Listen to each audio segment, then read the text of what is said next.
Préparez-vous à hisser la voile. Prends la drisse, Dario. Vai. Hissez les voiles. Sono pronta. Allez, Dario. Ah, c'est ton frère qui donne les ordres aujourd'hui, hein. C'est lui le capitaine. Il est bien plus vieux. Je suis surtout le seul intelligent de la famille. Sophie, Ouais, borde l'écoute. Toi aussi, Dario, la rouge. comme ça. Comme ça. C'est bon, Dario. Ciao, bonjour à tous. Cette semaine, j'ai franchi les Alpes pour un nouveau voyage en Italie. Je suis très heureuse d'être avec vous. Alors, si vous cherchez des inspirations pour un prochain week-end, j'espère que tous les endroits magnifiques que je prévois de vous montrer vont vous inspirer. Ça va, la capitaine? Ça va très bien. On s'en sort pas trop mal, Dario, hein? Ouais. C'est parfait. Les lacs d'Italie comme le lac de Côme où je me trouve actuellement font rêver depuis la nuit des temps avec leur hôtel de luxe, leur village somptueuse et leur petit village préservé. Mais qui sont celles et ceux qui font que ce rêve puisse exister? Qui œuvrent en coulisses pour que ce petit coin de paradis reste préservé? Je suis curieuse de partir à la rencontre de ces petites mains qui investissent tout leur temps et leur énergie pour créer des moments d'exception. Voyage à la rencontre de ces artisans du bonheur. Benvenuti in Italia.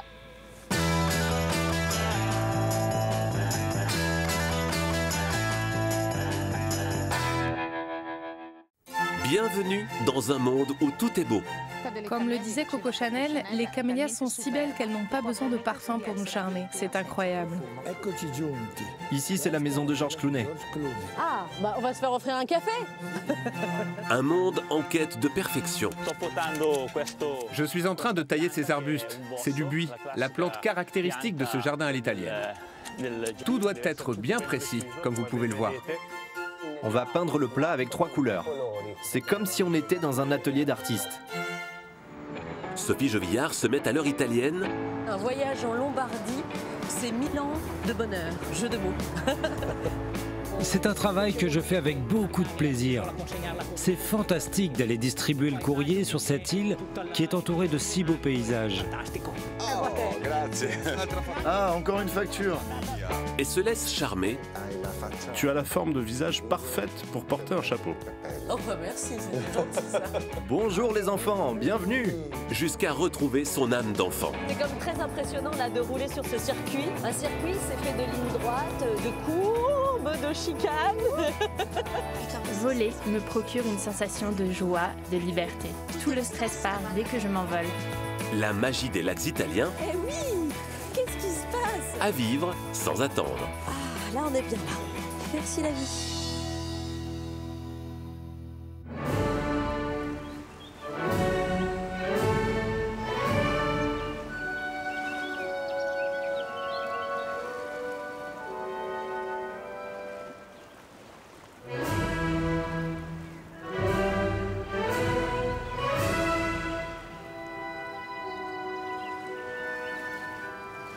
Ah, c'est toujours très agréable, hein, une balade en bateau sur le lac de Côme. C'est chic, hein? C'est toujours romantique, que ce soit en hiver ou en été, parce que le vent change beaucoup. Et le paysage change avec le vent, la brume et tout ça.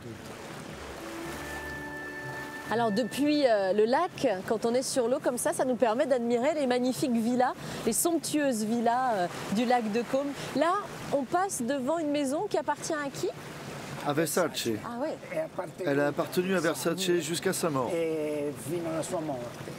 Le week-end, il y avait Madonna et tous ses amis.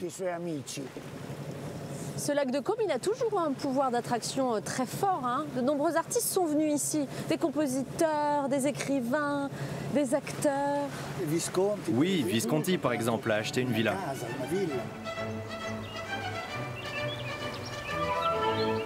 C'est Liszt qui disait que cet endroit était béni des dieux. Liszt, et puis il y avait aussi tous les compositeurs italiens, comme Rossini qui a créé l'opéra Tancrède, Léonard de Vinci. C'est ça. Ils sont tous venus. Qu'est-ce qu'ils sont venus chercher ici? C'est un endroit où vous avez un contact intense avec la nature et la réalité. Vous regardez dehors et c'est une fenêtre ouverte qui vous permet de regarder à l'intérieur de vous-même. Tout le monde se demande si le lac de Côme est un homme ou une femme. Ah. Parce que si tu regardes bien, on dirait un homme debout, tu vois. C'est pour ça que beaucoup ont écrit des poèmes, des chansons sur ce thème. Est-ce un homme ou une femme? Alors? Qui sait? C'est ça. C'est un peu la Dolce Vita avec vous les garçons, hein? On est bien là. Ah mais c'est encore mieux que la Dolce Vita. La mienne est une vie douce. J'aime l'eau, je m'en inspire pour mes personnages que vous verrez plus tard. Des personnages assez célèbres, hein, ici. Ce ne sont pas tout à fait des marionnettes. Ce sont des marionnettes de bois qui n'ont pas de ficelle et qu'on anime par en dessous avec les mains.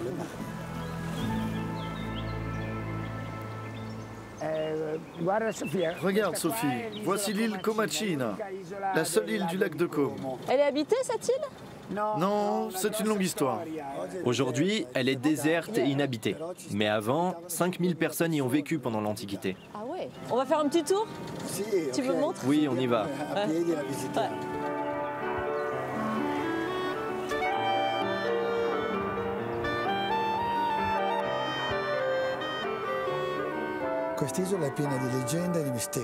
Cette île est pleine de légendes et de mystères, à tel point qu'Hitchcock y est venu pendant de nombreuses années et a pris de nombreuses photos de ces lieux, car il disait y avoir trouvé l'inspiration pour le mystère.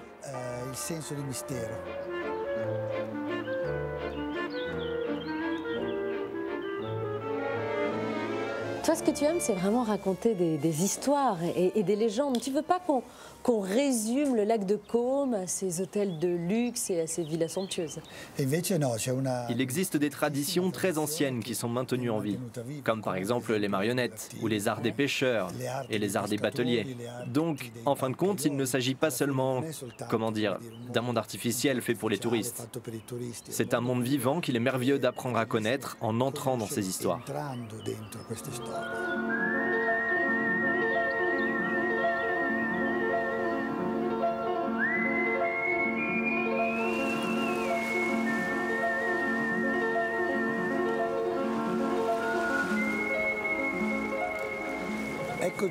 Ici, c'est la maison de Georges Clooney.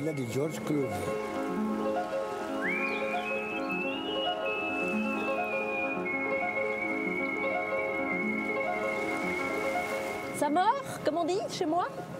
J'ai attrapé des perches. Oh, magnifique. En filet, tu les mets dans la farine, un peu de beurre, de la sauge, frit à la poêle, et tu fais un risotto. Oh là là là là, ça doit être délicieux. En fait, on va venir manger chez vous et après prendre le café chez Georges Clooney. Ça vous va? Allons-y.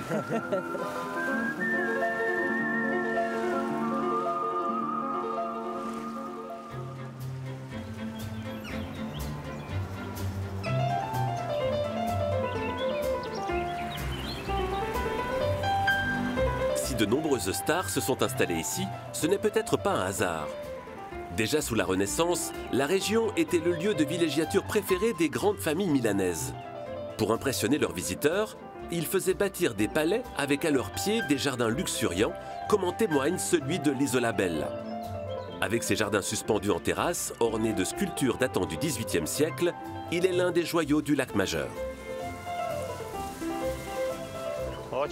Salut, ça va? Oui, tout va bien. Tu arroses bien? Pense aussi à arroser les agrumes, surtout ceux qui sont contre le muret, ils ont besoin d'eau. Ok, c'est bon. Fidèle au plan d'origine de ce jardin, une brigade de jardiniers est à l'œuvre pour perpétuer un savoir-faire ancestral. Je suis en train de tailler ces arbustes. C'est du buis, la plante caractéristique de ce jardin à l'italienne. Elle permet de former de belles lignes et des courbes bien dessinées et alignées. On fait ça soigneusement, sans faire de trous. Tout doit être bien précis, comme vous pouvez le voir.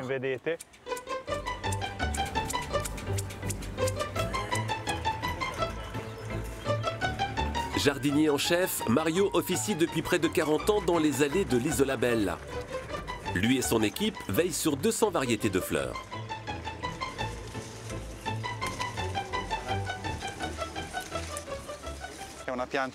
C'est une plante originaire du Caucase, mais qui s'est très bien adaptée à notre climat, à notre sol, à la fraîcheur de notre hiver. Ce rhododendron a un pollen très sucré et beaucoup de personnes le consomment, surtout nous les jardiniers. C'est très très doux.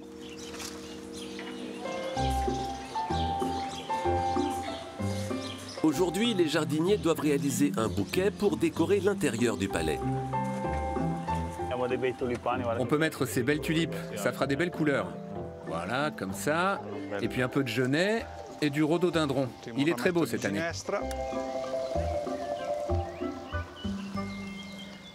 Dans nos compositions, on essaie toujours d'être originaux, de rompre avec les lignes et la monotonie. C'est un peu comme on cherche à le faire dans la vie.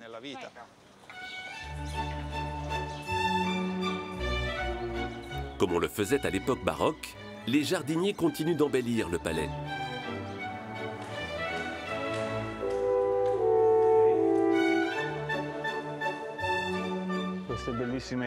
Quand on voit la splendeur de ce palais, de cette pièce, ça donne envie d'y mettre une belle composition florale. Ça rend vraiment hommage à la grandeur de ce palais. Jusqu'au XVIIe siècle, l'Isola Bella était habitée par des pêcheurs avant d'être achetée par les Borromei, l'une des familles les plus prospères et influentes de la région. Aujourd'hui, c'est notamment à Mario que revient la tâche de préserver cet héritage.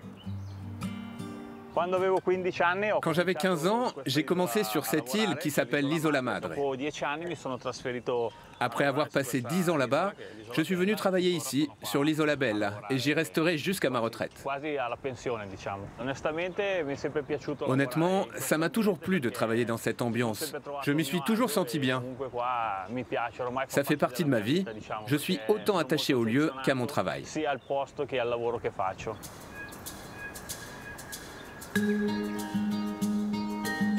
Sur les rives du lac Majeur, d'autres se passionnent aussi pour la nature. À la Villa Anelli, un jardin à l'anglaise met à l'honneur les camélias. Regarde celle-là. Elle tira bien à la boutonnière. Et voilà, ça fait joli.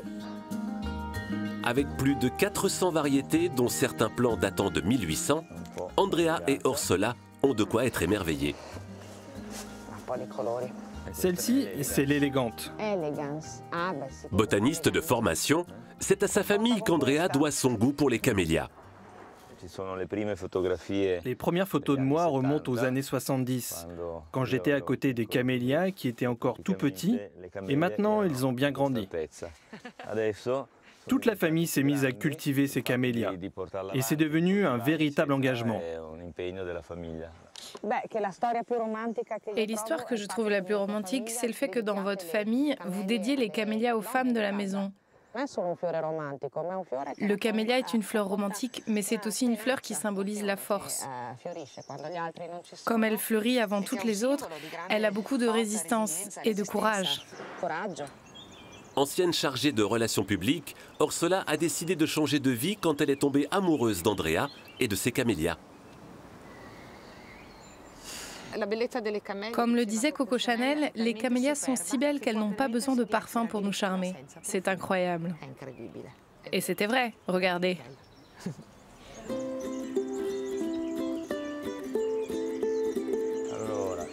Alors je t'en sers un peu? Oui, je veux bien, merci. Parfait. À la Villa Anelli, la boisson officielle ne pouvait venir que de l'arbuste Camellia sinensis, dont on extrait les feuilles pour faire du thé. On est bien là, hein? Que demander de plus avec ce beau soleil?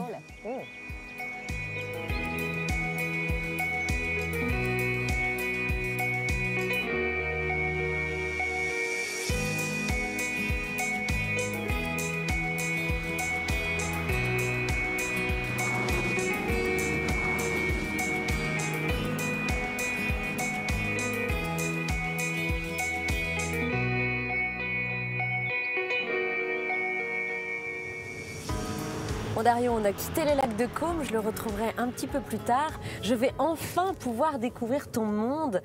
Toi, tu donnes vie à des personnages bien particuliers. Oui, ce sont les fameuses marionnettes, appelées têtes de bois, parce qu'elles sont faites en bois. Ce sont des personnages très spéciaux, parce que quand on les fait danser, elles commencent à vivre, elles s'animent. L'acteur donne son âme aux marionnettes. Là, on va chez ma sculpteuse, une de mes amies. Si tu lui donnes une bûche, elle la sculpte et on fait une marionnette. Alors, c'est pas des marionnettes avec des fils, hein? Non, parce que c'est une forme de théâtre plus populaire, pour les gens simples. J'ai vraiment hâte de voir ce petit monde. Toi, tu as créé ton théâtre, hein? Oui, et j'ai toujours eu une grande passion pour le théâtre. Depuis que je suis tout petit, je suis d'abord allé à l'école du Piccolo Teatro de Milan pour devenir metteur en scène. Puis j'ai fini mes études et après diverses expériences dans le théâtre, j'ai rencontré Paola. Paola, c'est ta femme? Oui, c'est ma femme, mon grand amour et ma collègue parce que nous travaillons ensemble, comme tu le verras dans le spectacle. Et ensemble, nous avons eu envie de monter une troupe de théâtre. Mais à deux, ce n'est pas évident, car on doit incarner tous les personnages sur scène. Comme nous ne voulions pas avoir une troupe d'acteurs, nous avons construit nos propres acteurs en bois, en miniature.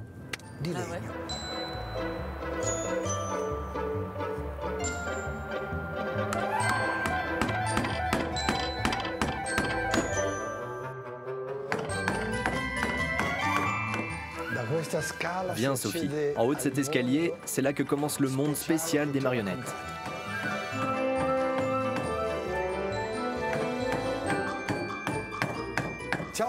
Salut Rossana. Salut Dario. Ah, tu es en train de sculpter.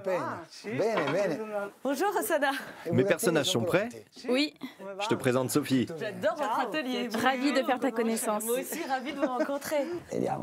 Viens par là, mon petit. Oh, bah qu'il est mignon, lui. C'est un petit dragon? Un petit dragon. Et ça, c'est son lait. Son biberon. C'est une métamorphose. Lui, c'est le dragon de départ, mais il doit devenir plus agressif. Mais un bébé agressif. Ça y est, tu crées déjà l'histoire, là. C'est déjà dans ma tête. Je peux déjà voir la scène, il ne me reste plus qu'à la réaliser.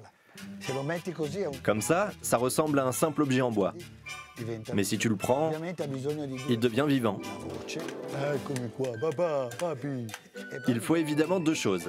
D'abord, la voix, et puis il faut du mouvement, qui ne doit jamais être un mouvement de main, mais un mouvement de tout le corps. Le marionnettiste danse avec son personnage, de sorte qu'un mimétisme total, disons, se crée entre lui et moi. Comment tu vas? Bien, et toi, comment tu vas?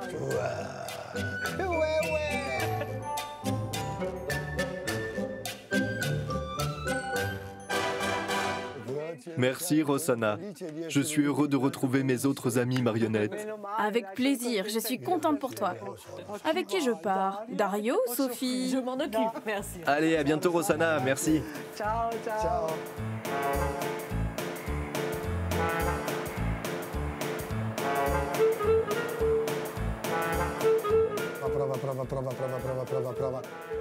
Bonjour les enfants, bienvenue.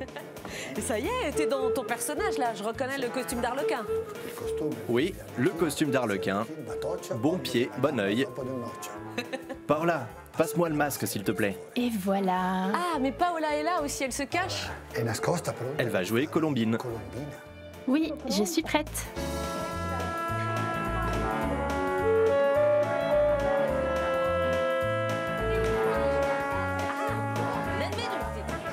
Bonjour les enfants.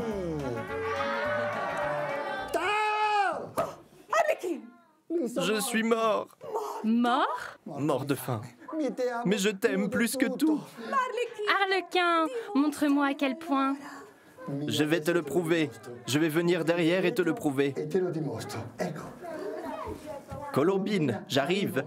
Oui, viens Arlequin, dis-moi combien tu m'aimes. Je t'aime plus que le fromage. Arlequin, c'est pas beaucoup plus que le fromage. Je t'aime plus que le beurre. Ce n'est pas assez. Alors disons que je t'aime plus que la polenta taragna. Plus que la polenta taragna? C'est tellement d'amour, Arlequin. Tu mérites un baiser.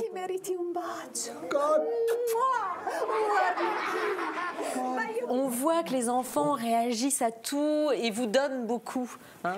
Tu as vu comme les enfants créent un lien, un transfert entre eux et les marionnettes?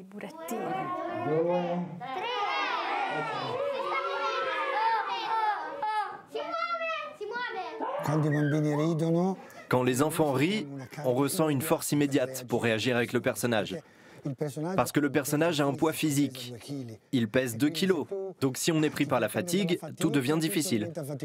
Si on rit, tout est plus facile. Non, pas maintenant.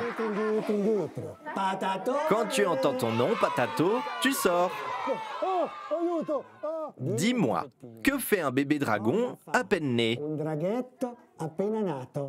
Il suce son pouce? Non. Un bébé dragon nouveau-né crache du feu. Mais je n'en suis pas capable. Je vais t'apprendre. Viens, ouvre ta bouche et souffle. Nous avons choisi de ne jamais être effrayants avec nos personnages. Les sorcières, les magiciens, les dragons, dans notre théâtre, ils ne servent qu'à mettre un sourire sur votre visage, à alléger votre esprit et à vaincre vos peurs. Merci de m'avoir donné autant de sourire. Dans mon voyage, je pars à la rencontre de ces artisans du bonheur qui font qu'en coulisses, le rêve puisse se réaliser. Je crois que je les ai rencontrés, les artisans du bonheur. C'est vous, hein? C'est un grand compliment, car nous ne nous qualifions pas vraiment d'artistes. Nous sommes les artisans de la légèreté et du sourire. Et c'est magnifique, car c'est un spectacle qui, comme celui que vous avez vu ce matin, est très léger. Plus fort! Plus fort! Mais qu'est-ce que tu fais? J'éternue. Va à la cave. Compte avec moi. 1, 2, 3, feu! Ah, il m'a brûlé les fesses. Ed ecco il papà, è arrivato anche il papà. Papi, sono tornato io, papino, papino.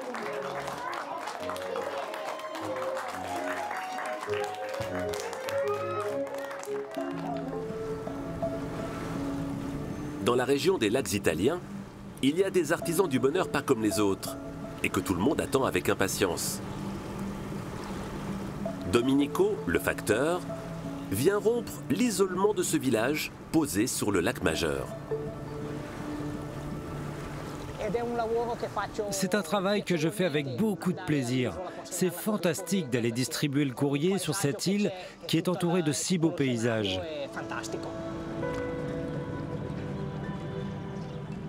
Et voilà, on arrive sur l'île.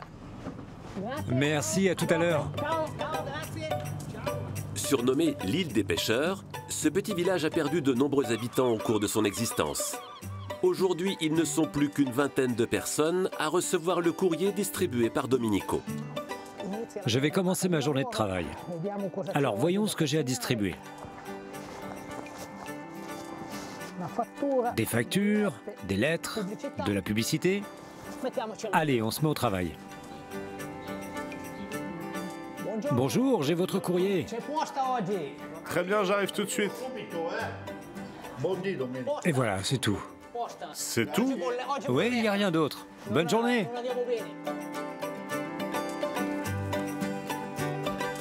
Bonjour. Bonjour. Qu'est-ce que tu m'as apporté aujourd'hui? C'est le journal. Ah, quelles sont les nouvelles? Les pompiers ont reçu de nouveaux camions.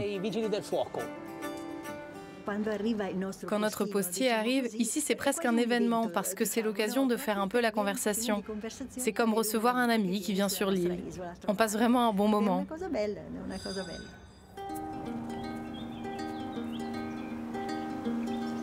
Ici, tout le monde se connaît et certains enfants du village ont décidé de rester. C'est le cas de Stefano, l'un des derniers irréductibles pêcheurs de l'île. On a de la chance. Sur notre île, on est tranquille. Je peux sortir de chez moi en laissant la porte ouverte, il n'y a pas de problème. C'est un autre mode de vie. Moi, j'ai essayé de vivre 1 an sur la terre ferme,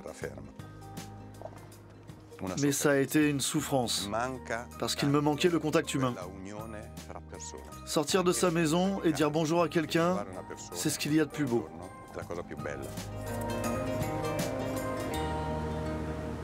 Salut Domenico. Salut.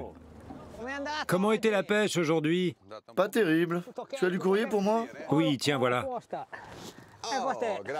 Ah, encore une facture. Ah, les factures. Toujours les factures. Merci Domenico. Merci à toi. Bonne journée, bon courage.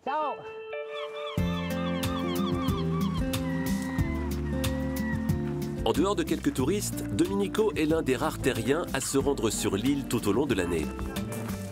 c'est peut-être ce qui lui vaut une place toute particulière dans le cœur des villageois. Les gens d'ici se comportent avec moi de façon très amicale. Ils me considèrent comme si j'étais un membre de leur famille.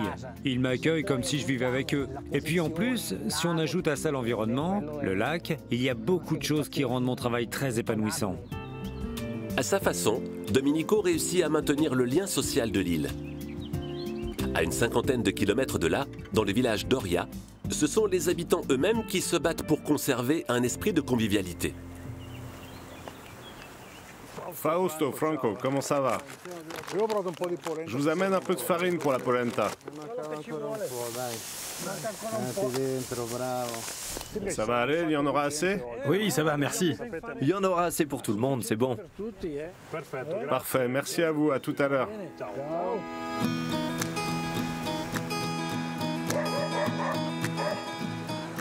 Aujourd'hui, on va déjeuner tous ensemble et pour ça, chaque habitant du village met la main à la pâte.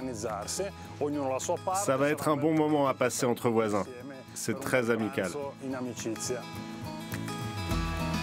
Giorgio est un enfant du pays.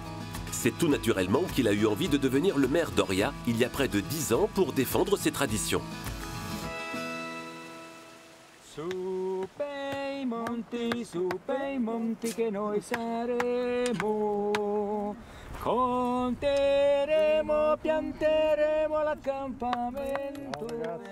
Salut les gars, toutes mes félicitations pour ce chant.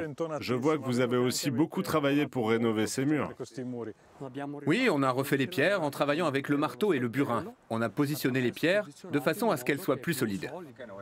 Bravo les gars, on se voit tout à l'heure. Le bourg d'Oria a longtemps été laissé à l'abandon. Et petit à petit, avec le travail de beaucoup de monde, d'ici et d'ailleurs, de nombreuses maisons anciennes, médiévales, ont été rénovées en habitation. Elles ont toute une architecture typique en pierre de la vallée d'Ossolana, qui sont uniques au monde. Au-delà de la restauration du village, c'est toute une communauté que le maire veut reconstruire. Bonjour mesdames. Mes compliments pour les costumes, ils sont superbes, c'est réussi. Et pour ça, quoi de mieux qu'une fête avec les voisins des villages environnants? Là, je mets ce foulard, qui est la pièce finale de ce costume. Il était utilisé jusque dans les années 50. J'aime le porter à l'occasion des événements qu'on a dans la région, mais aussi à l'occasion des célébrations religieuses. Ça me fait plaisir de le porter et j'espère pouvoir transmettre cette tradition à mes filles.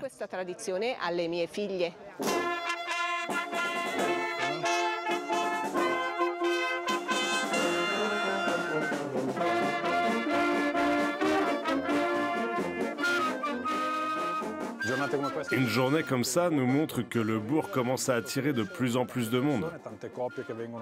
Alors bien sûr, c'est une belle perspective pour le futur.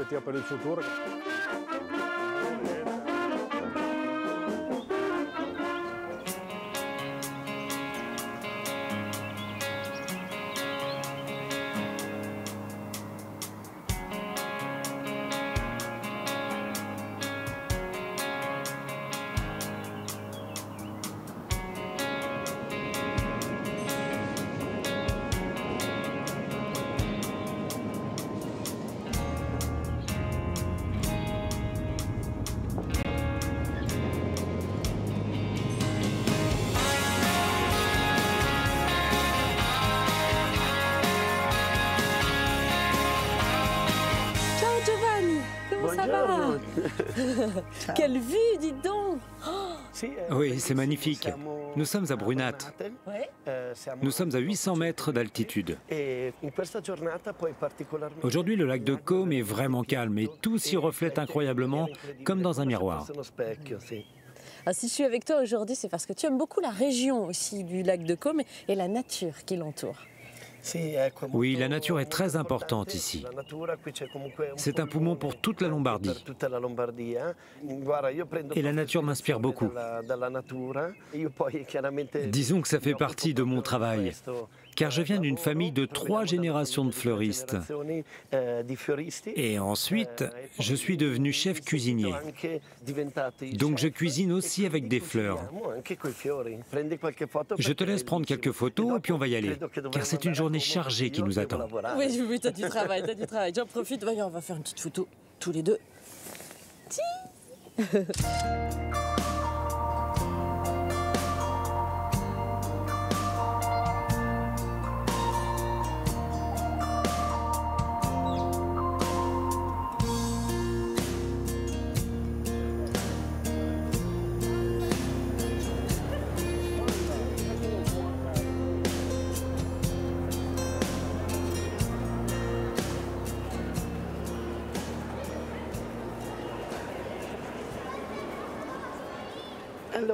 On est ici dans le centre historique de Côme.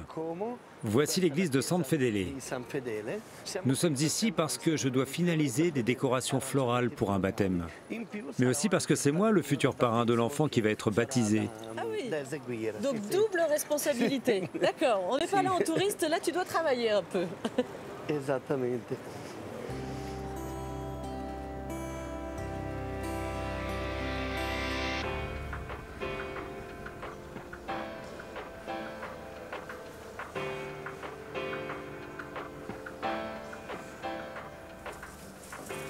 Tu as choisi quelle fleur là pour ta composition? Ce sont toutes des plantes récoltées localement. Ah, ça c'est des petits myosotis? Oui, en italien ça s'appelle des « ne m'oubliez pas ». Oh, c'est joli, ne m'oublie pas. Oh, c'est beau ça. Comme on est tous les deux, peut-être qu'on peut enlever le masque juste pour discuter. Cette plante fait partie de la famille des asperges. On peut donc les manger. Ah, si t'en restes, on va goûter. Hein. Non, on ne mangera pas celle-là. Ah, d'accord, pas aujourd'hui. T'as raison. Ce serait malvenu quand même si on mangeait le bouquet du baptême.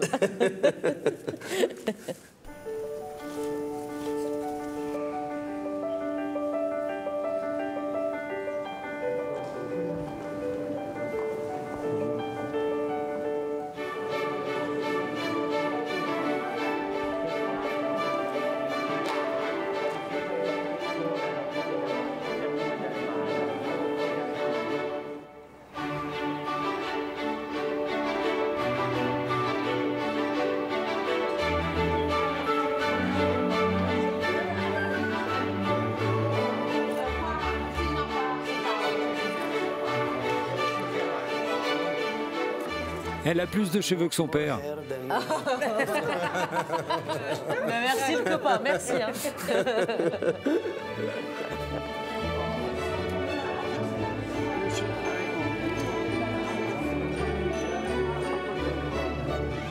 Alors je vois maintenant que tous tes amis ont l'habitude de manger du fromage, des petites milliardises avec des fleurs. C'est rentré dans leur habitude alimentaire. Au printemps, les fleurs apportent beaucoup de couleurs, mais elles peuvent aussi donner beaucoup de saveurs. Ici, dans la pâte brisée, avec le fromage de chèvre, on a mis des bleuets et des boutons de rose. En fait, toutes ces fleurs, les chèvres les mangent habituellement et on les retrouve déjà dans leur lait. Bon, merci pour cette découverte. On cuisinera ensemble un petit peu plus tard. Je vais te laisser tranquille avec tes amis, mais après on passe au fourneau hein, ensemble.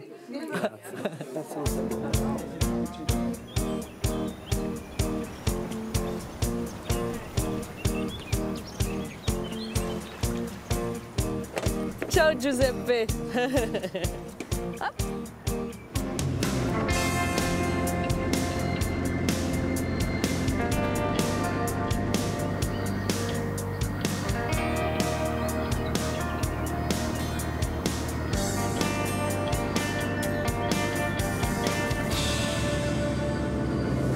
C'est la maison qui est juste là, Giuseppe, cachée dans les arbres. Ah là là. Cette maison est située dans une carrière de l'époque romaine. C'est-à-dire qu'ils ont commencé à creuser la roche ici il y a 2500 ans. J'ai acheté la maison il y a 20 ans, mais c'était une ruine. Il n'y avait pas d'électricité, il n'y avait pas d'eau. J'ai lentement commencé à la rénover, à la remettre en état. Ici, ça me permet de m'échapper, de m'éloigner de la ville. Quand j'ai découvert cet endroit, j'en suis tombé totalement amoureux. Avant, je n'écrivais que des articles pour la presse. C'est en venant ici que j'ai commencé à écrire des romans. Un vrai lieu d'inspiration.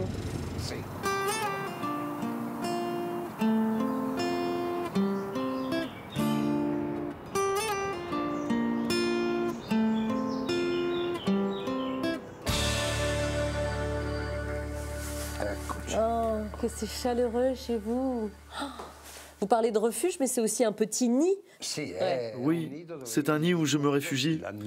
L'atmosphère de ce lac est si spéciale qu'aucun jour ne se finit de la même façon.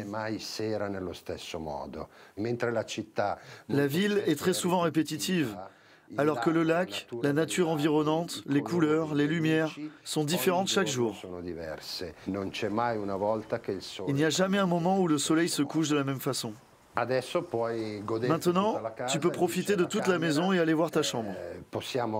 Tu peux te faire à manger et puis prendre un livre si tu as envie. Il y en a plein ici. Parfait. Giuseppe, vous savez quel est le problème avec ce genre de maison?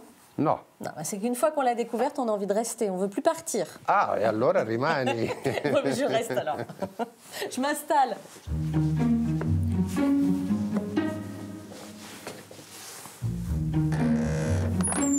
J'adore la porte qui grince. Ça, c'est bien l'antre d'un écrivain. Hein. Ah là, c'est joli. Avec vue sur le lac.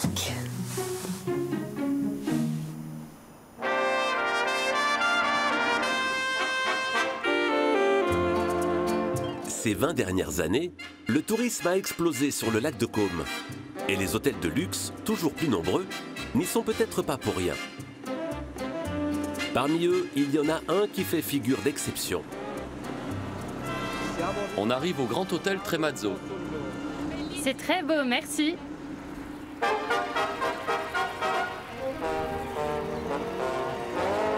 Inauguré en 1910, ce palace a été le premier hôtel à ouvrir dans la région. Bonjour. Bonjour. Bienvenue à l'hôtel. Merci. Avec ses nombreuses infrastructures et son intérieur tout droit inspiré de l'Art Nouveau, il attire des clients du monde entier.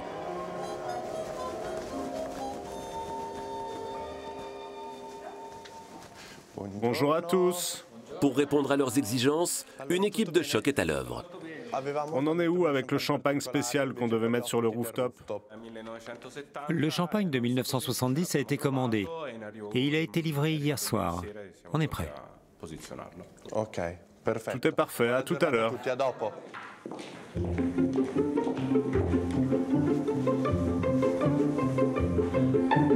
Directeur général de l'hôtel, Silvio passe le plus clair de son temps à courir pour que tout soit parfait avant l'arrivée des clients.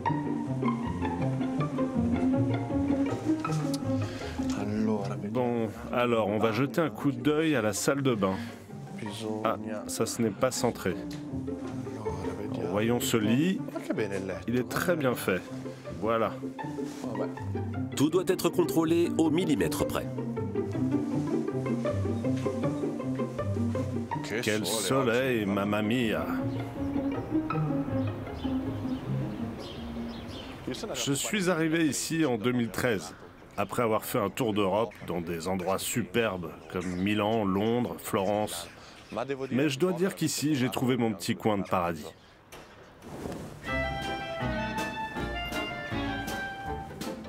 Aux côtés de Silvio, une armada d'une vingtaine de personnes veille sur les 90 chambres de l'hôtel. C'est Silvio. Bonjour. Alors, mesdames, tout va bien? Oui. Ah, perfetto, Les clients devraient arriver d'ici 10 minutes. Vous pensez que ça sera bon pour vous? Oui, oui. Super, alors à tout à l'heure. À tout à l'heure.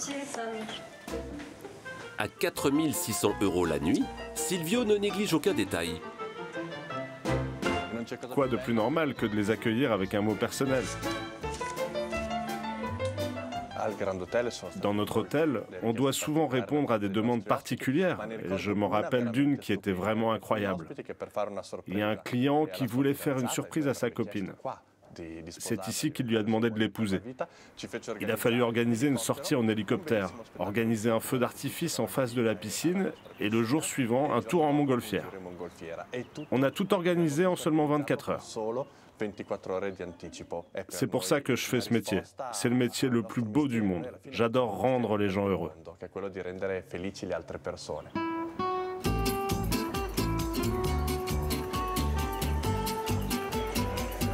Au Grand Hôtel Tremezzo, 5 restaurants rivalisent d'originalité pour satisfaire une clientèle exigeante.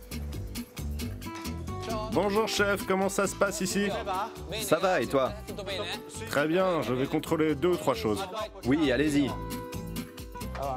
Les gars, surveillez bien la crème à la truffe. Le chef Presazzi est à la tête du Terrazza. Avec ses cuisiniers, il perpétue l'héritage du chef Marchesi. Considéré dans les années 80 comme l'initiateur de la nouvelle cuisine italienne, c'est le premier chef italien à avoir obtenu 3 étoiles au guide Michelin. Aujourd'hui encore, sa cuisine continue d'éblouir son successeur. Là, on fait le dressage d'un plat de poisson. On va peindre le plat avec 3 couleurs, la tomate rouge, la chlorophylle verte et de l'encre de sèche. On termine le tableau avec des calamars et des palourdes. C'est comme si on était dans un atelier d'artistes. Parmi les recettes du chef Marchesi, il y en a une autre qui sort du lot. Oui, donne-moi une. Et voilà, ça c'est la touche finale. C'est le risotto à la feuille d'or du grand chef Marchesi. C'est comme si on mettait un peu d'or de la statue de la Madone de la cathédrale de Milan et qu'on la mettait dans l'assiette. C'est le plat le plus prestigieux qu'on a au restaurant. C'est le plat le plus demandé.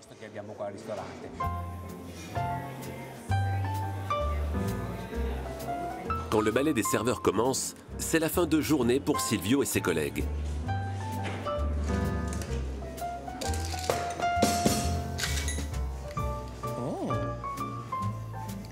Qu'est-ce que c'est beau, ça me plaît bien. Quoi de mieux qu'un bon cocktail frais pour terminer la journée? D'une certaine façon, on vit un peu le rêve qu'on offre à nos clients. À votre santé et bonne nuit. Buon compleanno.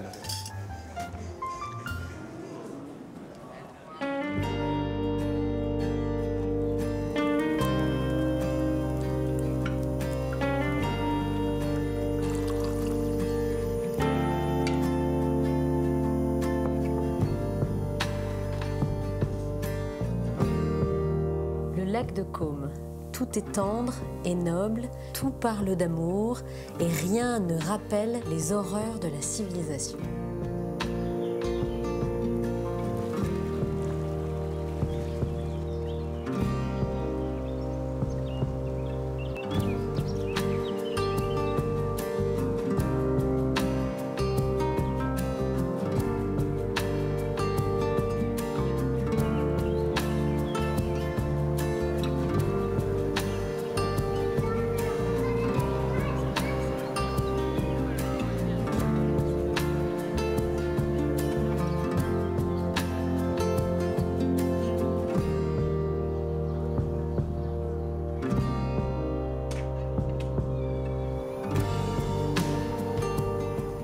Bonjour Giovanni, comment vas-tu?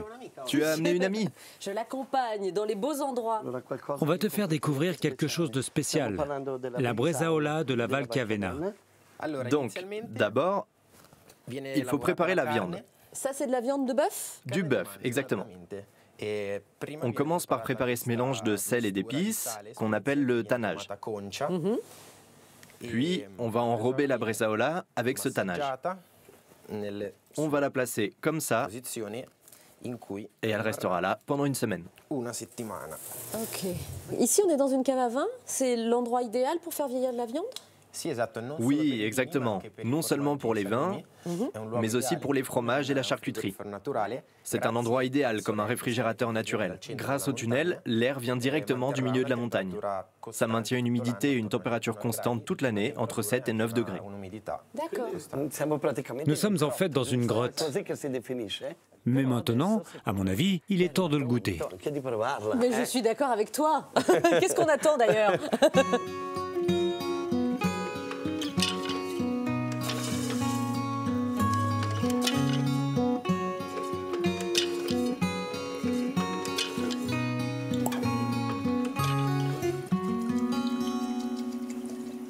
Alors ça peut se manger comme ça, à l'apéritif, mais ça se cuisine également?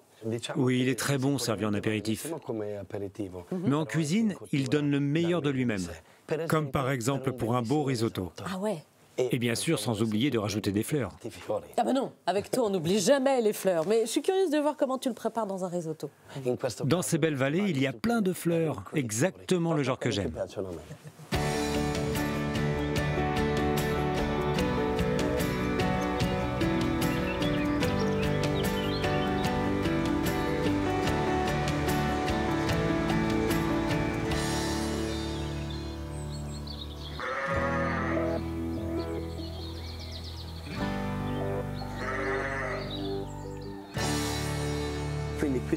Ici, c'est un paradis pour les herbes aromatiques.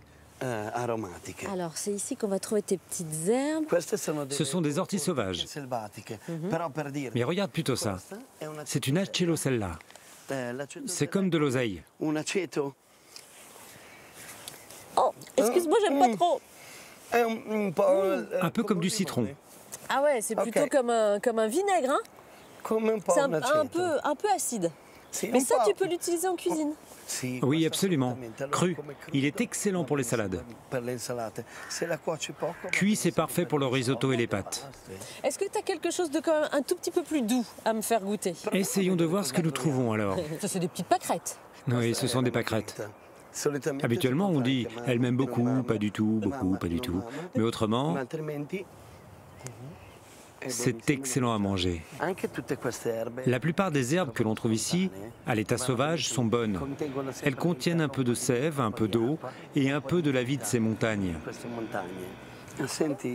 Je sens la force qui vient de la nature, juste par le simple fait d'être assis ici. Ça me donne une force intérieure.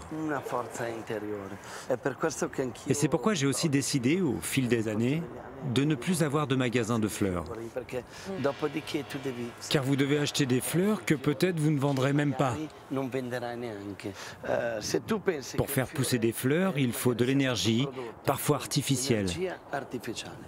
Ensuite, il faut les transporter, en avion, utiliser du gasoil, de l'essence. À quoi ça sert?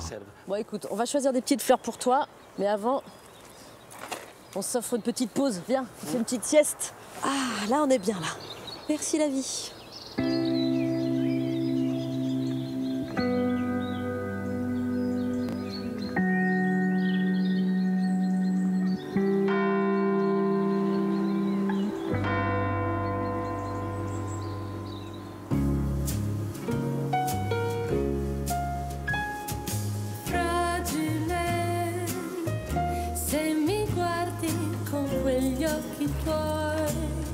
Mi fai sentire più debole e io penso solo a te. La voce tua è come vento di salsedine, diventa tutto più semplice quando son vicino a te. Sai che proprio non so fingere, diventa tutto più semplice. Alors Giovanni, ça se passe comment en cuisine? Ah, t'as réussi à trouver un plat qui mixait un petit peu tous les ingrédients dont on a parlé aujourd'hui ensemble. Oui, j'ai utilisé tout ce que nous avons récolté lors de notre escapade. Le bresaola, toutes les fleurs, plus un riz excellent. Puis j'ai malaxé un peu de pain et j'y ai ajouté des fleurs et du sel fumé. On va ajouter aussi un peu de couleur et de croquant au plat. C'est joli, hein? C'est très coloré, c'est très joli. Et maintenant, c'est le moment de goûter. Je crois que le moment est venu.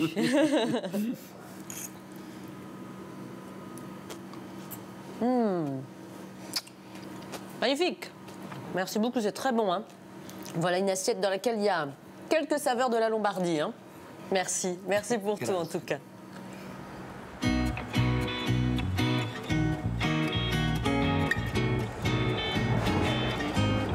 C'est en Italie que l'on trouve l'un des plus riches patrimoines historiques et culturels au monde.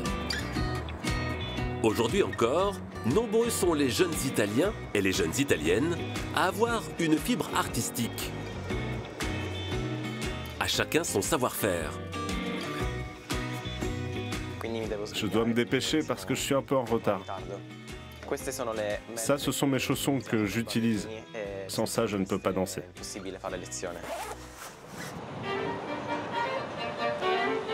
À 15 ans, Antonito est étudiant en danse classique à la prestigieuse école de l'opéra de la Scala de Milan.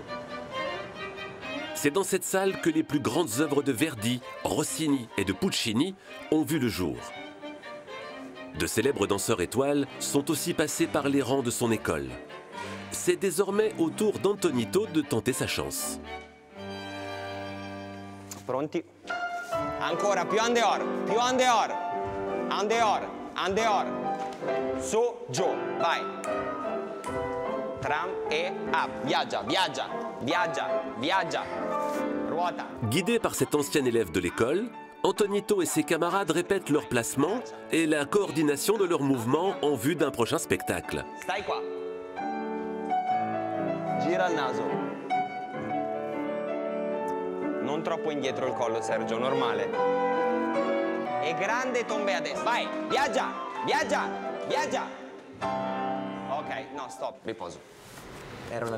C'était un cours assez difficile. Mais ça me pousse à toujours donner le meilleur de moi-même à chaque fois. Moi, j'ai choisi cette voie parce que je suis une personne qui ne se contente pas du moindre effort. Danser est un métier très difficile, qui demande de la rigueur. Et j'aimerais un jour interpréter Basile dans Don Quichotte. Ça serait mon rêve. Si ces dernières années, de plus en plus de garçons sont attirés par la danse, ce sont avant tout les filles qui se tournent vers cet univers. Étudiante en 5e année, Laura a intégré l'école à ses 11 ans pour être formée au métier de ses rêves. J'ai choisi de devenir danseuse parce qu'à chaque fois que j'entre dans la salle, je me sens libre. Ça me donne une sensation inexplicable. Parce que quand j'arrive sur la scène, je ne pense à plus rien de négatif.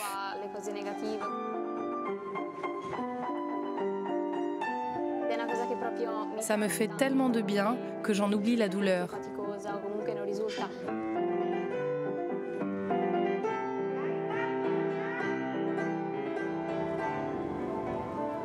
C'est sous l'œil avisé de Frédéric Oliveri, directeur de l'école et ancien danseur à l'Opéra de Paris, que s'entraînent les élèves.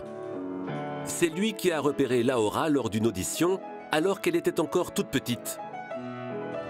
On voit tout de suite l'élève qui a cette flamme particulière. Laura, c'est une adolescente très déterminée, qui a une très grande technique, déjà pour son âge.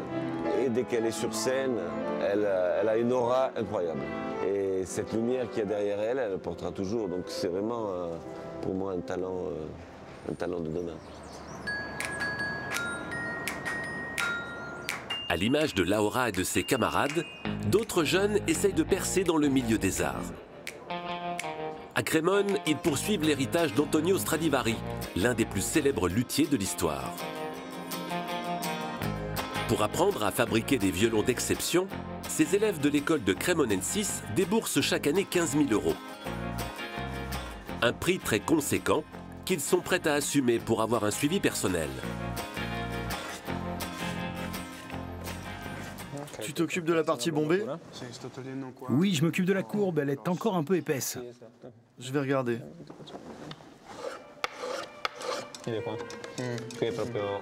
Élève en première année, Pietro s'inscrit dans une tradition ancestrale de plus de 400 ans. Quand j'ai terminé mon premier instrument, c'était un moment libérateur. Surtout pour moi, parce qu'au début, j'avais beaucoup de respect. J'avais presque peur parce que j'avais l'impression de réaliser un objet quasi sacré, intouchable. Mais quand j'ai terminé, la peur est complètement partie.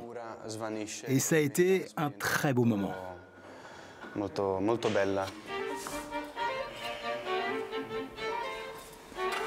Pour vivre ces instants de grâce, des jeunes viennent du monde entier. C'est le cas de Eujin, sud-coréenne. C'est mon premier violon. Parfois, j'ai mal aux mains, mais je m'habitue.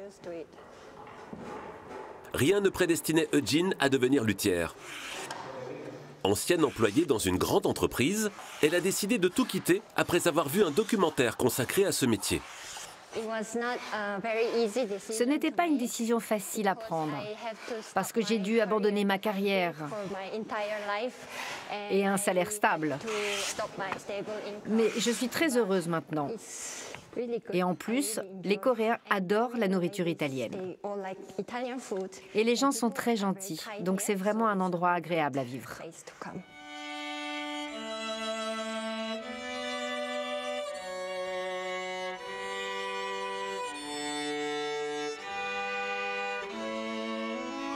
Avec ces jeunes passionnés, ce savoir-faire résonnera encore pendant longtemps.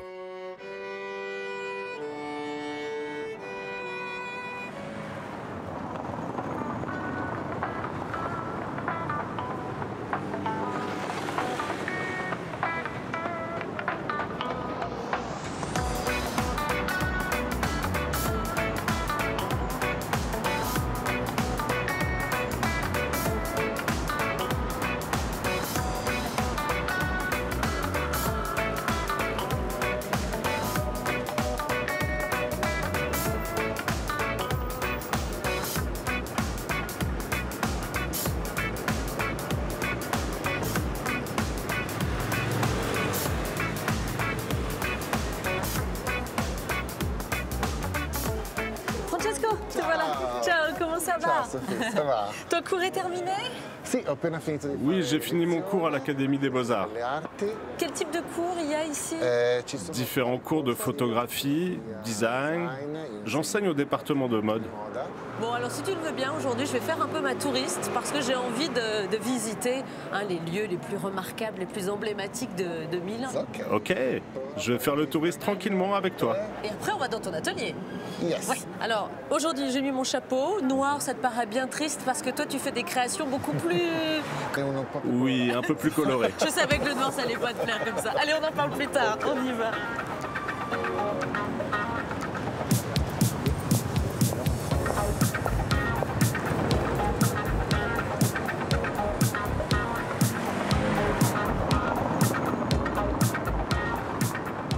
Un jour, j'ai lu une phrase que j'ai trouvée très jolie qui disait « Un voyage en Lombardie, c'est 1000 ans de bonheur ». Jeu de mots.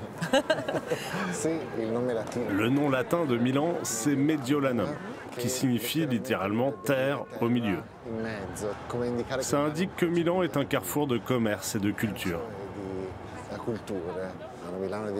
Milan est devenu ma terre, ma ville. Et je la vis comme une opportunité d'avoir les yeux ouverts sur le monde. Parce qu'en Italie, Milan est un peu la ville la plus ouverte sur ce qui se passe à l'extérieur.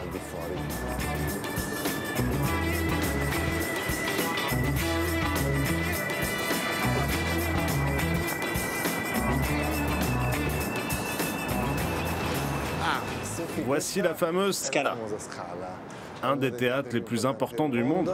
Le mythique théâtre de la Scala. Les plus grands opéras et les plus grands ballets se sont produits ici. Alors, ça doit te toucher, non, particulièrement, toi, d'être ici devant la Scala? Parce que tu as été danseur. J'étais un danseur. Pas un danseur de ballet, mais je dansais. Malheureusement, à cause d'un accident à la cheville, j'ai dû m'arrêter. Et c'est vrai que quand je passe devant tous les matins, j'ai toujours une émotion. C'est bien sûr.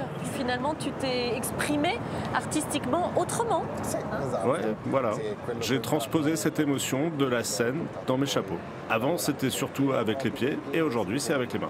Ah oui, c'est ça, exactement. C'est pas tout à fait la même chorégraphie, mais tu te sers de tes mains pour créer. Exactement.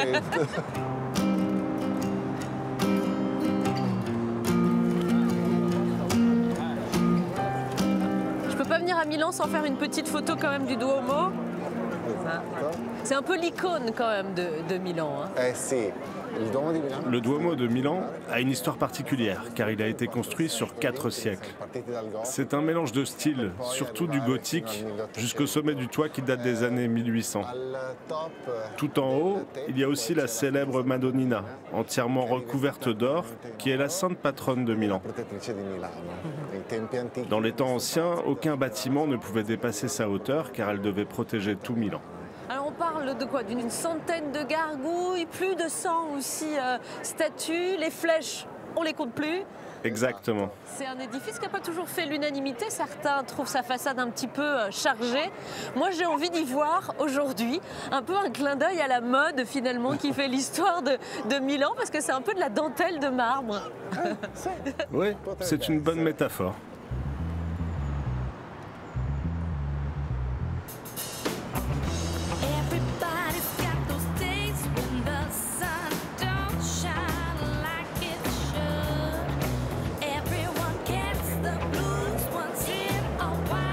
Cette galerie, c'est un passage obligé. Hein. Est-ce que c'est vrai qu'on dit parfois que c'est le salon de Milan? C'est vrai. Il est rempli de boutiques de haute couture et de restaurants. C'est un point névralgique pour les Milanais. C'est l'endroit où ça vit le plus.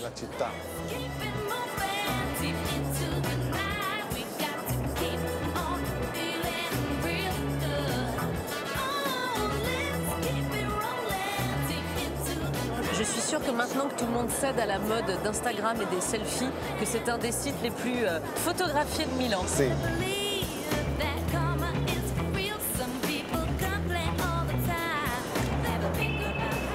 Qu'est-ce que font tous ces gens-là ici? C'est une tradition à Milan.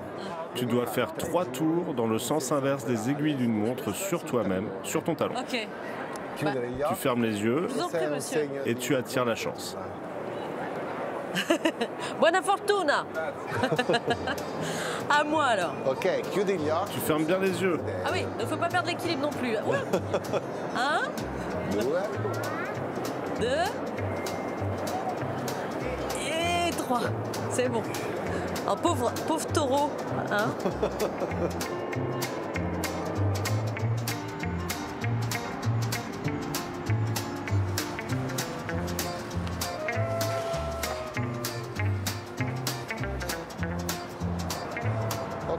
Ok Sophie, nous voici arrivés à mon studio.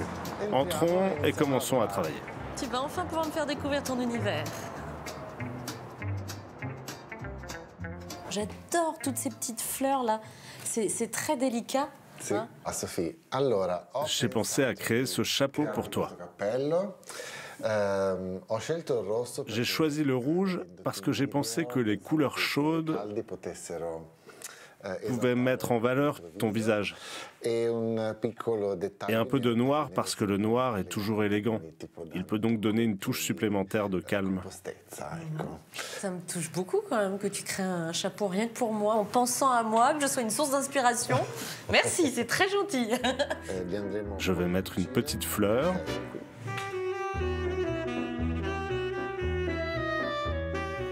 Ah oui. Il faut vraiment avoir une occasion très particulière pour le porter, celui-là. Ils sont destinés plutôt à des événements spéciaux, pour des photos de mode, des défilés de mode. Tu as la forme de visage parfaite pour porter un chapeau. Oh bah merci, c'est gentil ça.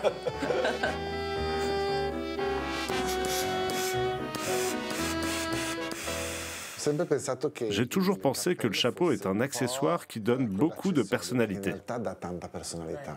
Il ne s'agit donc pas d'élégance, mais de personnalité. Même une casquette de baseball peut vous donner de la personnalité. Ça veut dire, ok, voilà qui je suis. Et ça met l'accent. Un peu comme l'accent que nous mettons sur les mots, mais qu'on met nous sur la tête. Et est-ce que c'est un peu presque une fierté, un manifeste d'être un créateur dans un petit atelier quand on est ici au milieu du temple de la mode, au milieu des grandes marques?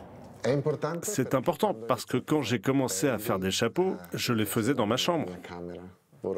Je ne veux pas ouvrir un atelier plus grand, mais une école où je peux enseigner toutes ces techniques anciennes.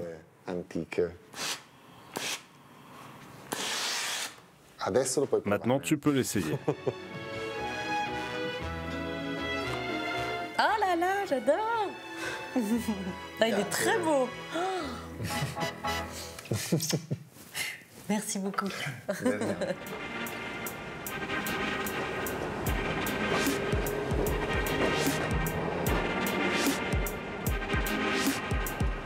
Deuxième industrie manufacturière d'Europe, la mode est un secteur très porteur en Italie.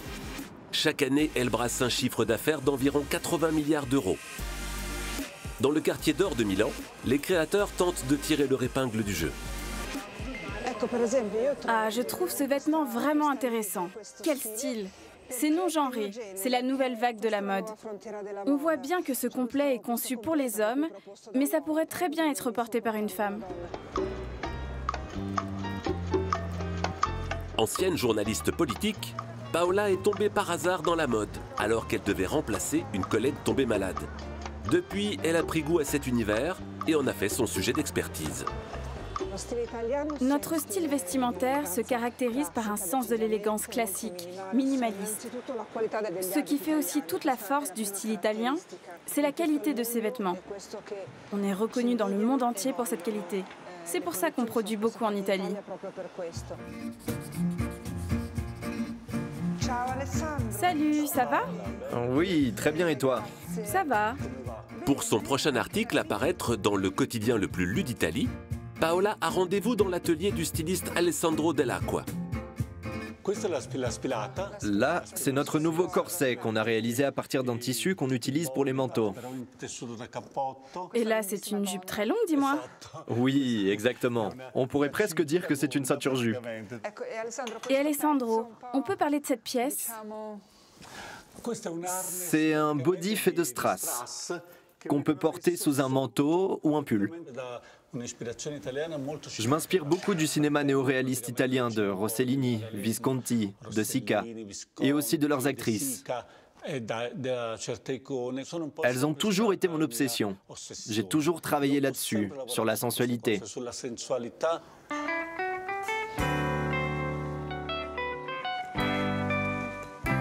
Après avoir commencé aux côtés de Gianni Versace, Alessandro a lancé sa propre marque et fait désormais partie des créateurs les plus en vue en Italie.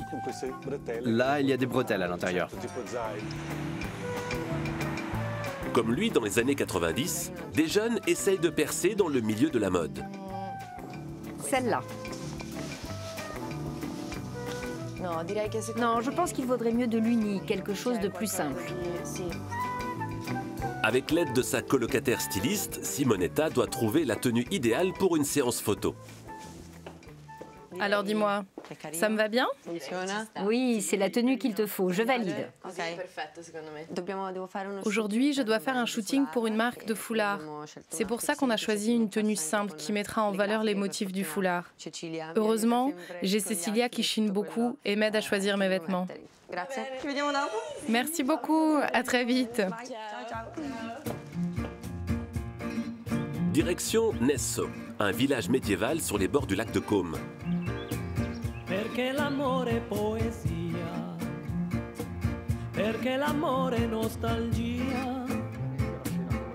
Très cinématographique, ce village avait inspiré Alfred Hitchcock pour son premier court-métrage. Mets ça comme un bandana. En Italie, chaque région a sa spécialité, et ici, en Lombardie, c'est la soie. Massimo, baisse un peu le réflecteur. Fidèle à cette tradition, Davide a remis le foulard au goût du jour. Lève la tête. Pour ces créations, je me suis inspiré des merveilles du lac de Côme. Et j'ai voulu transmettre ma passion pour le lieu. Sur ce foulard, on a reproduit les beautés architecturales du lac de Côme. On a les 4 portails historiques des villas. Il y a aussi ces motifs baroques qui correspondent aux balustrades des différentes villas du lac.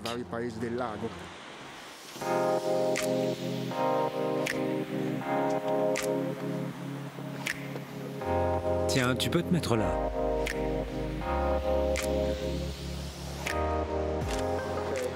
C'est bien, mais essaie d'être plus naturel.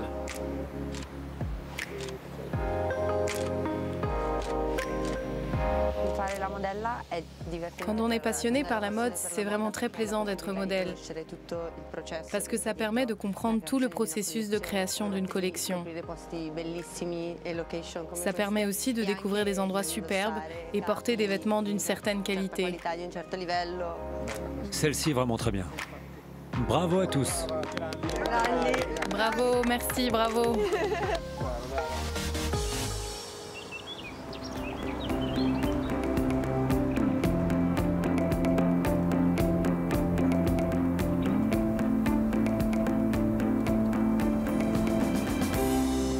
Alessandra, c'est avec toi que j'ai le plaisir de découvrir les petites ruelles de Monza. On est à une vingtaine de kilomètres de Milan.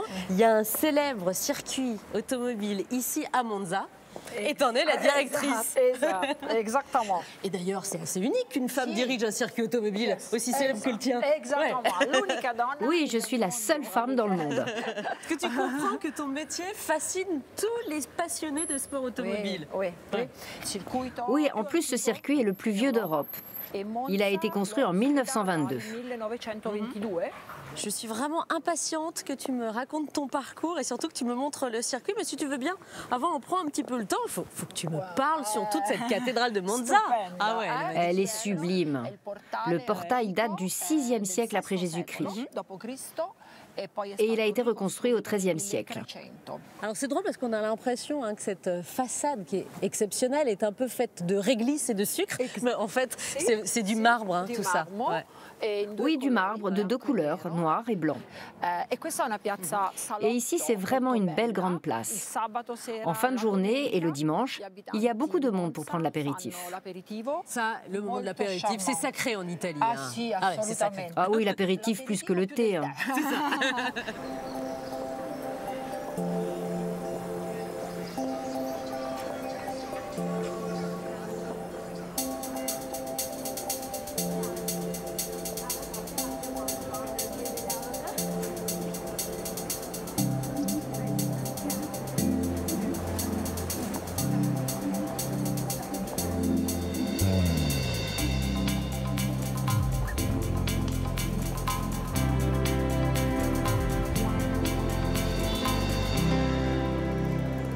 Alors, tu voulais absolument me montrer cet hôtel, l'hôtel de la ville. Pourquoi tu aimes autant cet hôtel? Oh, c'est un hôtel très spécial. Ici, pendant les courses, le Grand Prix en particulier, les pilotes et les équipes les plus importantes séjournent ici. Et toute la ville de Monza converge ici. Il y a des drapeaux, des chansons, toutes sortes d'expressions d'affection envers les pilotes et les dirigeants, pour Ferrari en particulier. Oui, parce qu'il y a beaucoup de fans, les fameux tifosi, comme au foot. Oui, les tifosi, les supporters, encerclent littéralement l'hôtel. À savoir que les années précédentes, 100 000 personnes sont venues pour le Grand Prix. C'est un triomphe mondial.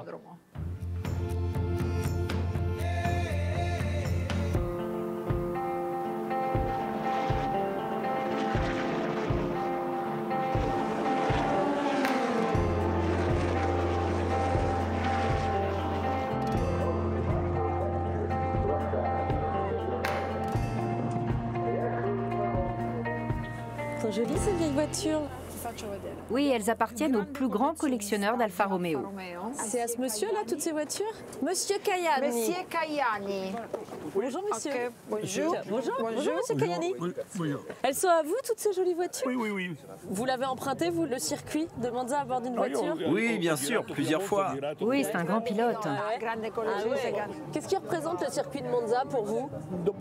Le circuit de Monza, c'est le plus beau au monde.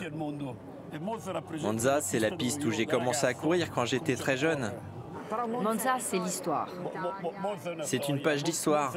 Monza, c'est Monza. Je dirais que c'est comme un premier amour que vous n'oublierez jamais. Et dites-moi, qu'est-ce que vous pensez de la nouvelle directrice? Je ne peux rien dire. Pourquoi? C'est elle la patronne? Et justement. C'est une bonne dirigeante. Elle a réussi à faire sa place dans ce milieu d'hommes là? Elle a poussé un peu des coudes, c'est bien? Elle a fait sa place? Une femme forte. Ici, on dit que c'est une femme qui a des...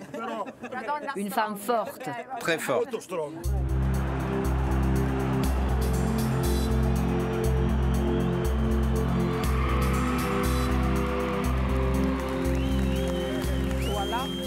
Là, on arrive sur le podium. Ouais. L'endroit le plus mythique et fascinant. Et ici, lors du Grand Prix d'Italie, Monza, c'est le seul Grand Prix où le public est autorisé à envahir la piste. Alors quand la course est finie, toute la ligne droite est remplie de milliers de personnes qui regardent toutes vers ici. J'ai des frissons rien que d'en parler. Et cette passion pour les sports automobiles, tu l'as depuis toujours, depuis que tu as ton permis? Oui, je l'ai depuis que je suis toute petite. Je regardais ça à la télévision. C'était une passion à la maison, une passion familiale. Ouais. Tu as l'impression d'ouvrir une voie, d'ouvrir des portes pour la place des femmes dans le monde des sports automobiles? Je préférerais que ce ne soit pas considéré comme un phénomène, mais comme normal. Parce que quand ça semblera normal, c'est que les femmes occuperont beaucoup plus ce type de poste. Sophie,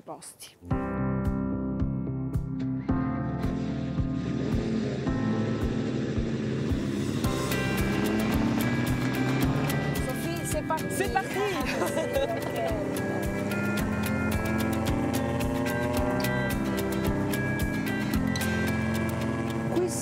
Nous arrivons au premier virage. Ce virage a été construit pour éviter les accidents,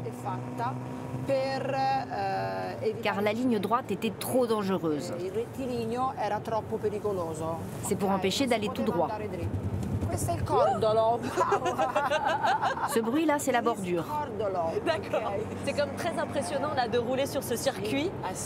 Alors, on n'est pas dans une voiture de Formule 1, hein, on est dans la safety car. Cette voiture, c'est quoi?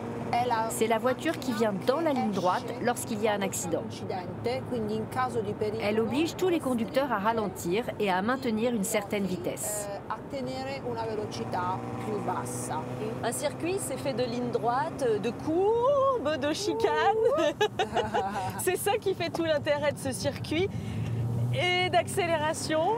Les records de vitesse, ici, on essaye de les battre. Schumacher a fait 247 km/h, mais le record, c'est qui le détient? Le record, c'est Montoya, qui est monté à 372,5 km/h. Et là, c'est la fameuse ligne droite. Et c'est là où on accélère. Qu'est-ce que tu ressens, toi, là, au volant? Des frissons et encore des frissons.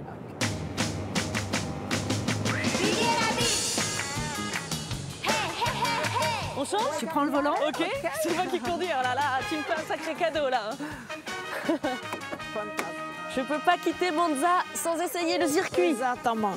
Sul libro, ok.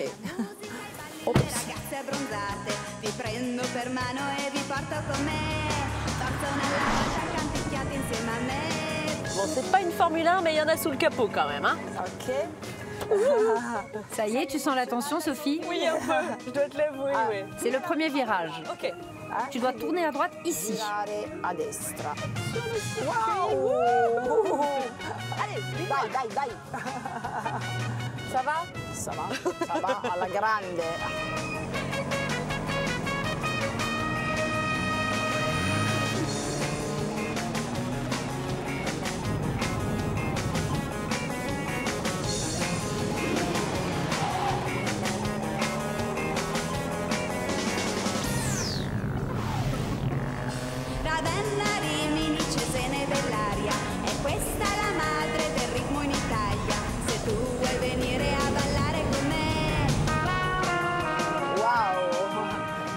Bravo, tu es une super pilote. Merci. Merci à toi en tout cas de me permettre de vivre ce moment quand même sur un des circuits les plus mythiques au monde. Merci beaucoup. C'est ton baptême. Battesimo del circuito.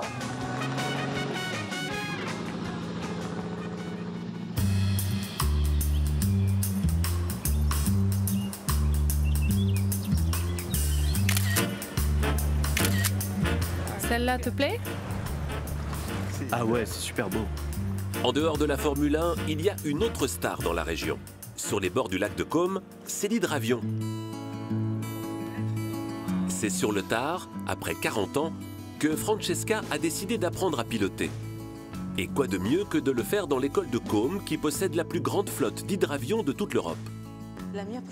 J'ai fait ma carrière au sein de l'opéra et je devais organiser un concert dans ce hangar. Et c'est là que j'ai vu tous ces hydravions dans le hangar et ça m'a enchantée. J'ai trouvé ça fascinant et impressionnant. Après un an de formation, Francesca prend encore quelques leçons pour se perfectionner. Ce matin, elle a rendez-vous avec son instructeur. Carlo, bonjour. Francesca, comment ça va? Tout va bien. Alors on vole ensemble aujourd'hui? Oui. La journée est splendide. Oui, je suis heureuse de voler sur cet hydravion. Tu veux commencer à contrôler l'avion? Je m'occupe de l'eau, de l'essence et de l'intérieur.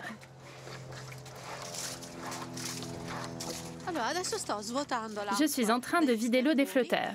C'est quelque chose qu'il faut absolument faire sur les hydravions. Parce que si les flotteurs sont remplis d'eau, le poids n'est pas le même. Et bien sûr, c'est une composante très importante dont il faut tenir compte pour le vol.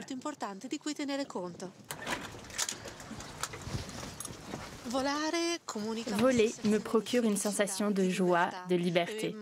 C'est très exigeant. C'est une activité qui implique des techniques très complexes, mais tout le stress part dès que je m'envole. Ça reste à terre.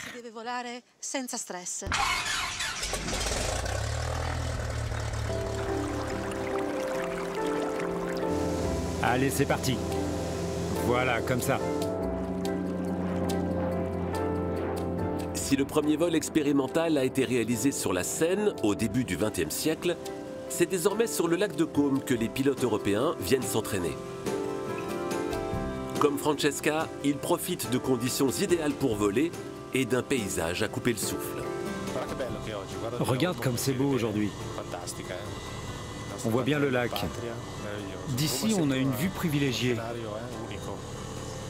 Et les villas sont magnifiques. Ouais, on a de la chance. Ce n'est peut-être pas un hasard si les Italiens du Nord sont des fous d'aviation.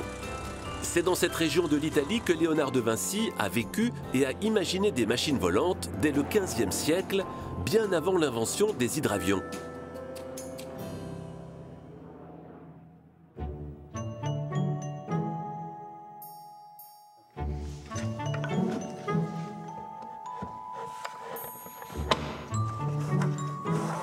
Eduardo est un passionné d'aviation. Et c'est tout naturellement qu'il s'est intéressé aux recherches de Léonard de Vinci. Ça, c'est un moteur que Léonard utilisait beaucoup pour les machines volantes. Ce moteur a une meule à l'intérieur qui fait bouger les roues et qui elles-mêmes font battre les ailes. Dans son atelier, il donne vie aux machines de l'inventeur en s'inspirant de ses dessins de l'époque. Le vol était pour Léonard son plus grand rêve. Il raconte même qu'il a fait un drôle de rêve quand il était enfant.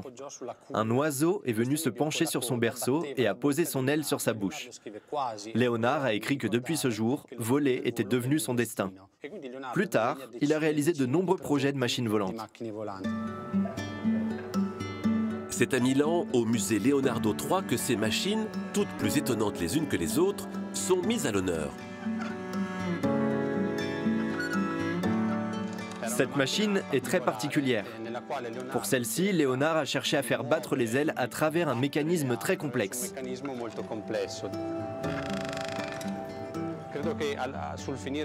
Je crois qu'à la fin de sa vie, Léonard a compris que ça n'était pas simple de voler. Et il n'aurait jamais envoyé ses disciples ou lui-même dans une machine, vers une mort certaine. Le plus grand regret de Léonard, ce n'est pas de ne pas avoir pu voler, mais c'est de ne pas avoir réussi à transmettre tout le savoir qu'il avait acquis au cours de sa vie. Malgré tout, Léonard de Vinci reste l'un des premiers à avoir suscité l'intérêt pour l'aviation.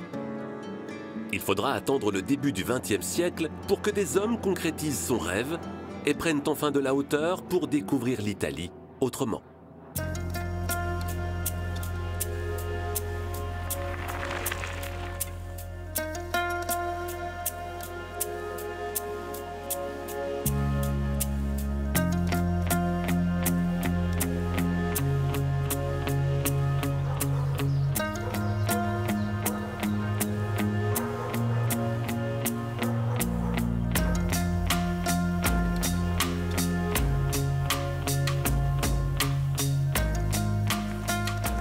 Salut les toutous.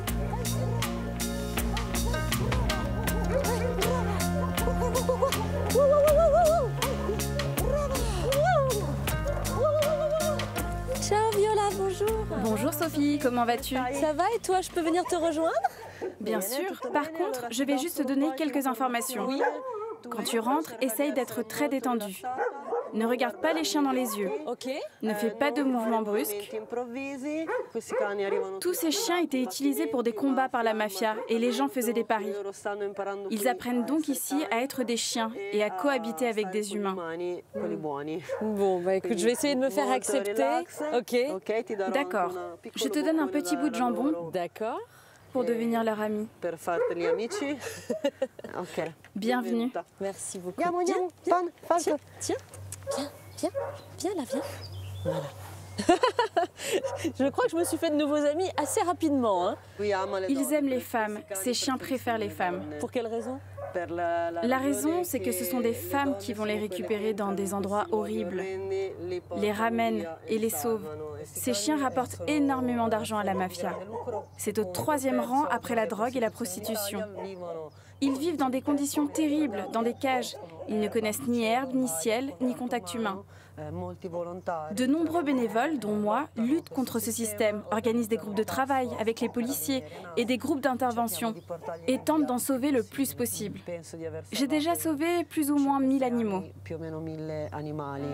Andiamo Pan, brava, vieni qua, brava, Pan, vieni, hoppala, vieni Pan, su, bravissima, andiamo Panina, qua, bravissima, bravissima, allez. Est-ce que tu parles un peu français aussi? Eh, viens. Les facciamo, Pan, vieni. Allez, Pan, vieni qua. En venant ici, je suis venue me mettre au vert, au pied des montagnes, tranquillement, dans ton petit hôtel. Et je ne m'attendais pas à ce que ce soit aussi un refuge pour animaux. Donc là, en fait, tu essayes de démontrer que la résilience, elle est possible aussi chez les chiens. Les chiens peuvent se remettre de leur traumatisme. Les chiens ont de bien meilleures chances de récupération mentale et physique que les humains. Je sens que les chiens sont vraiment apaisés. Regarde. Les chiens ressentent que tu as des ondes positives.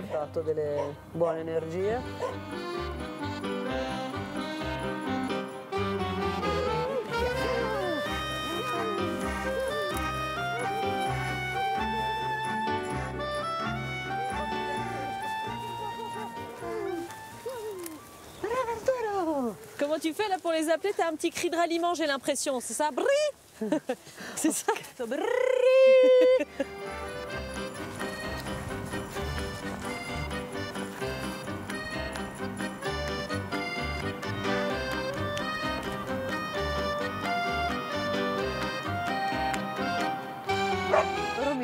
Ils me rendent plus que ce que je leur donne. Ils me donnent de la pure énergie. J'ai travaillé 15 ans dans la publicité et la production de films. Ça me manque. Mais je pense avoir vraiment trouvé mon bonheur ici. Je préfère donc être un spectateur et vivre avec les chiens. Moi, je suis très heureuse de rencontrer des gens comme toi qui œuvrent discrètement pour la bonne cause.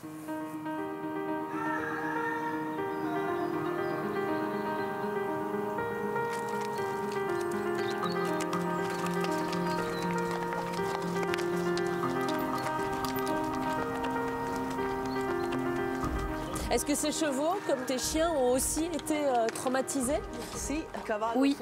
Le cheval sur lequel est Rossana est un cheval à moitié aveugle. Donc ses propriétaires ne voulaient pas le garder. Et le cheval que tu as a été abandonné. C'est pour ça que j'aime vraiment collaborer avec Rossana qui s'occupe de ses chevaux. Nous avons la même philosophie. C'est pour ça qu'on est unis.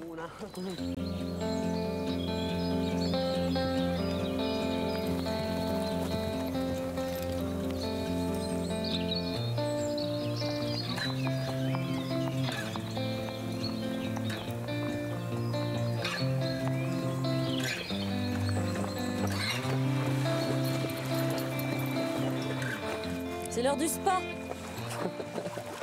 Il y en a un qui se fait plaisir.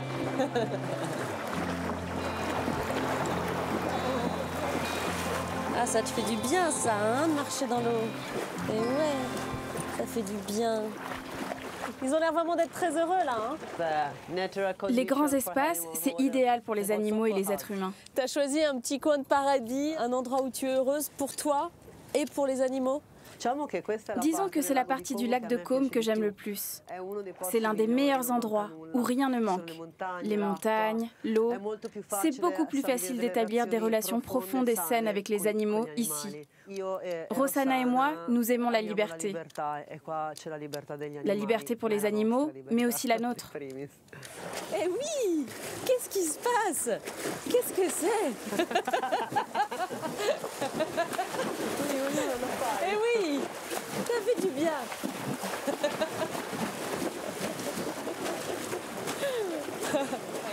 C'est parce qu'il veut bouger un petit peu. Voilà, vas-y, bouge, bouge, bouge. Voilà, c'est déjà la fin de ce voyage en Italie. Je souhaitais qu'il se termine là où il a commencé, sur le lac de Côme, écrin naturel pour les uns, lieu de villégiature haut de gamme pour les autres. C'est aussi un refuge pour certains. Le lac sublime, comme disait Stendhal, le Lario est vraiment un endroit magnifique. Je souhaitais vraiment vous montrer cette partie un peu plus sauvage du lac. C'est aussi ça, le lac de Côme. Si vous voulez revivre ces aventures, vous pouvez vous rendre sur France.tv. N'hésitez pas à nous donner aussi de vos nouvelles sur les réseaux sociaux. Ciao, je vous embrasse très fort. Arrivederci et comme d'habitude, faites de beaux voyages.